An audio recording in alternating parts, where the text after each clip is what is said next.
Ayan, ngayong araw tayo may gagawin. Samahan nyo ko at para makita nyo hanggang dulo.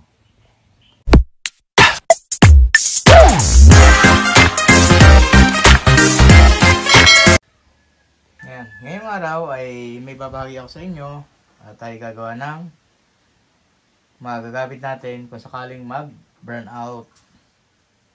So ito na, start na tayo.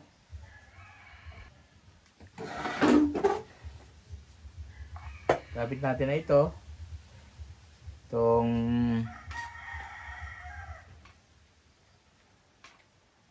dito galing sa motor. Ito ugupitin natin.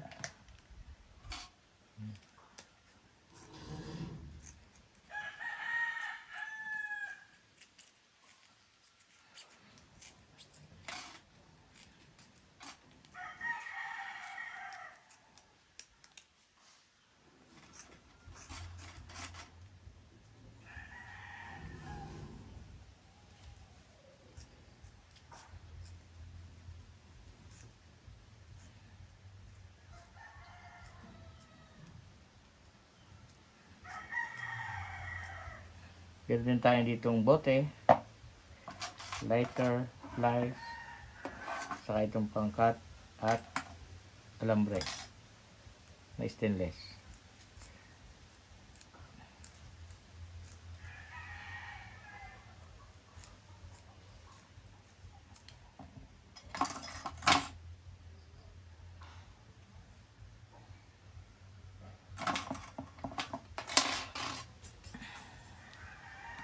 So para ito matanggal, ano natin, painitan natin sa apoy para sa ganoon matanggal itong goma. So pag natanggal na, ganito na yung kakalabasan niya.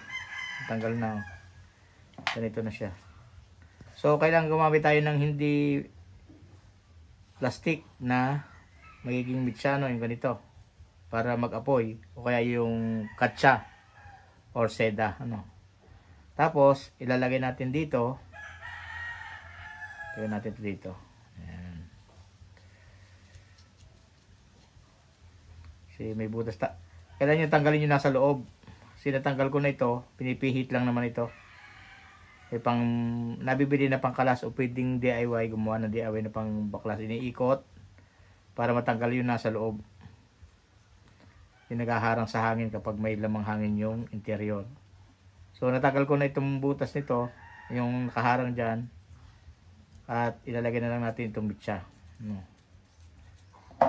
Basta siguraduhin lang natin na ito ay hindi plastic yung ating magiging mitsa. Medyo luwag siya. Kaya ang gawin natin, ipasok natin ng kalahati. Yan. So ganyan ang mangyayari dyan.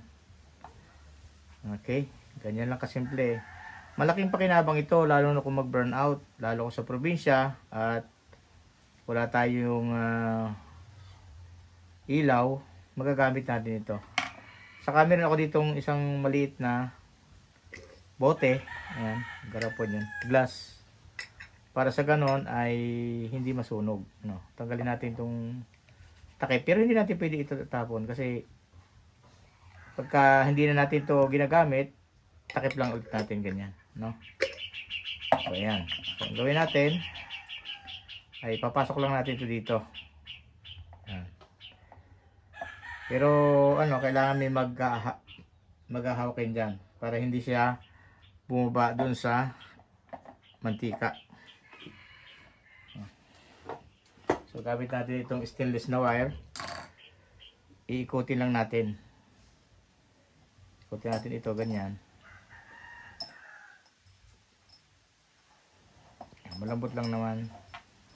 Kahit anong klase na na alambre. Kahit ordinary lang, pwede naman yan. Yan. Ganyan lang. Tapos, cut natin.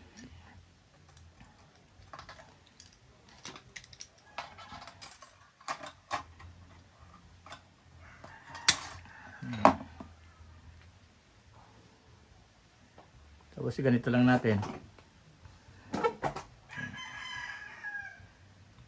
Sukat natin dito para sa ganun ay kailangan nakatimbang siyang ganyan para Hindi siya tumagilid.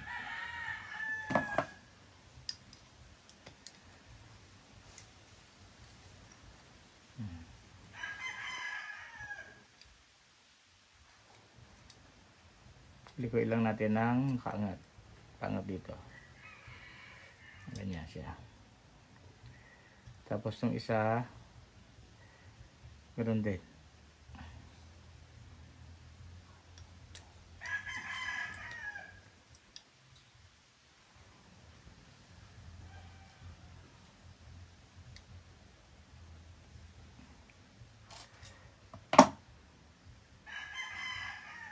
Ganyan.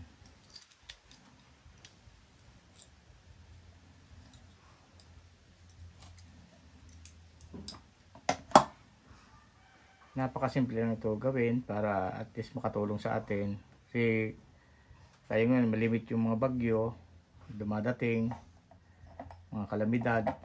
So kailangan natin mag-improvise sa mga gagamitin natin. Ano? Ayan. So medyo baba natin, mga kalahati lang. Kalahati. So sukatan natin ng kalahati ganyan. At iliko natin. Iliko natin ganyan.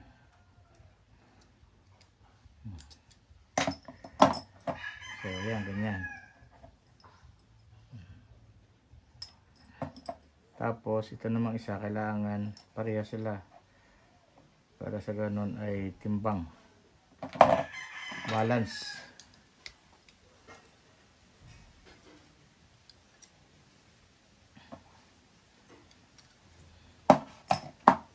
Try natin yan.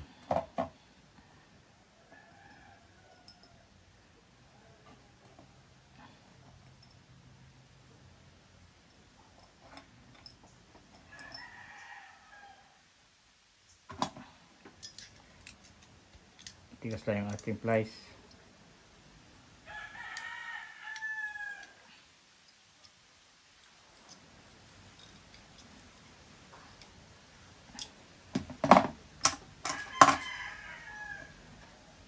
So yung bitsa natin medyo mahaba. Kaya sayang naman kung putulin. Kaya inano ko na lang. Hinayaan ko na lang na ganyang mahaba.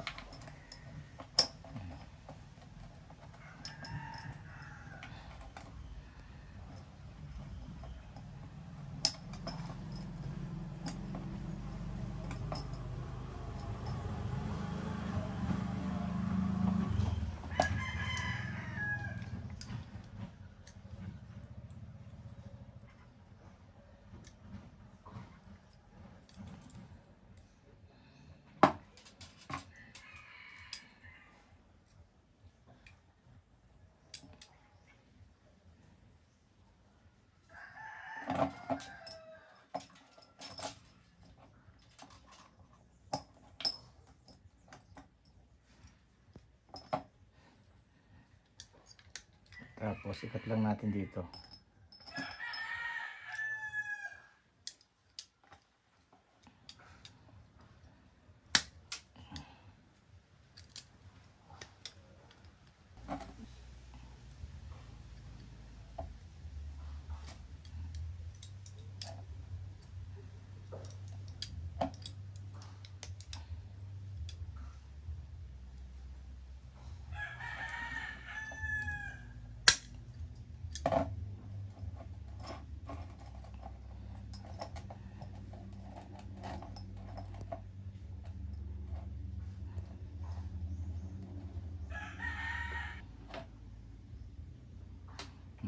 Ganyan lang siya. Hindi natin lagyan ng takip pag hindi natin gagamitin.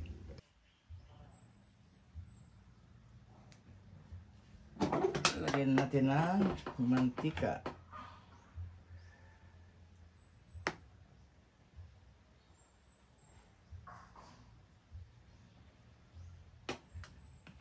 Tapos ating sindihan.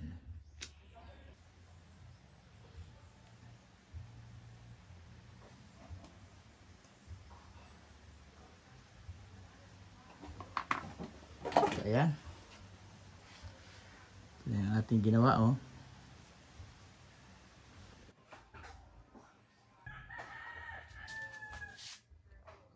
gusto nyong video na ito, like, subscribe, and click the ring.